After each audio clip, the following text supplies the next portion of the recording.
Hello chess fans, welcome back to another video by yours truly. In this video, we're going to be doing a video kind of for beginners, um, to give them some sort of direction for when they first start playing with, the full board and pieces. So, um, there will a lot of beginners will learn, yeah, just put a pawn in the center. Yeah, why not? This is a good move. They learn that this is a good move. And then the white player will put his queen all the way here on h5 and then not know what to do. They will be completely stumped because they just see a hairy queen on their side of the board, and they won't know what to do about it. So this video will combat this move, and we will show how you can not only how you combat it, but how you can parry it. So let's take a look at what the move Queen h5 does. It develops a queen, so it's developing a piece. It's attacking a pawn that is unprotected by any of black's other pieces. It is attacking this pawn, the f7 pawn, which is the most the weakest pawn in the black territory. f2 and f7 are the weakest pawns in both camps because it's only guarded by the king. So so f7 becomes a target early on. So how do we combat this move? Well, it's attacking here, right? So let's defend our pawn. Develop our piece towards the center. Take care of our pawn. Okay, and a lot of times white will do this. Bishop c4. Let's take a look at what bishop c4 does. If you look at it, it's staring right at f7. Also, the queen is staring right at f7. So if the queen were to go here, this would be checkmate, right? Because the king would have nowhere to go, and it's being checked. So, how do we combat this? And if you don't want to rush. You don't want to rush to do things that you want to do. You have to see what your opponent also wants to do. So, your opponent wants to checkmate you on f7.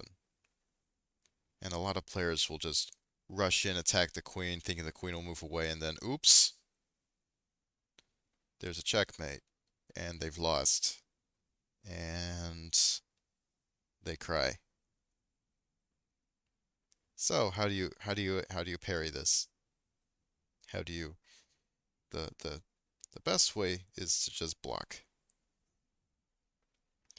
We call this taking a tempo on the queen.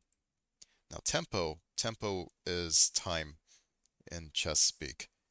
Basically, we say the queen moved out to h5 on the second move. The queen spent one tempo. And now the queen is spending a second tempo by going back. So the queen has spent two tempi to go to this square. Or tempo or tempi. I believe tempo is the correct term instead of tempi these days. But when I was learning, I learned to say tempi. Um, so queen f3, white is attacking this twice, and in every chess game, a threat of checkmate is the biggest threat, will always be the biggest threat on the board. So So black blocks the queen from checkmating the king on f7. I think that's the best move. And if white keeps on attacking your square, um, you can just simply defend. Just defend f7, hold everything together with your queen, if you want. I actually don't really know the best move for this. It just says knight d4. That's kind of funny, 'cause I never actually thought of it that way. D5 and queen f7. So yeah, knight d4 is very, very interesting. Knight d4 means that basically black doesn't care about this attack. King f7, and now the queen must move. Let's say it tries to keep in contact with the bishop here. If the queen moves away from the bishop, the king just takes it. So the bishop is protected for the time being. We take another tempo from the queen. And so the knight's taking away this square, the pawn and king are taking away that square, the knight is taking away this square. So the bishop is now being forced to be given up. Because after this, we have this. And now black is completely winning. So that's how you combat early queen attacks. And hopefully there will be no more panicking when you see the move queen h5 as early as move 2. So let's recap. The best way to combat the hairy, scary queen early in the game is to develop our pieces, and if they threaten a checkmate, we parry, spends another tempo, we develop our piece again. If he goes queen b3 to renew the threat, we have knight d4, because this check does not matter. We've lost our castling rights, but we're also getting the queen away from the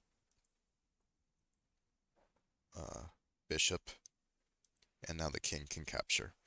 And basically, bringing a queen out early is not a great idea in the opening, because the queen can be chased around and then get in trouble, as you've seen with this sample line that I just gave. So, I hope you enjoyed the video. Hopefully no more hairy, scary queen attacks. And I'll see you next time. Bye-bye.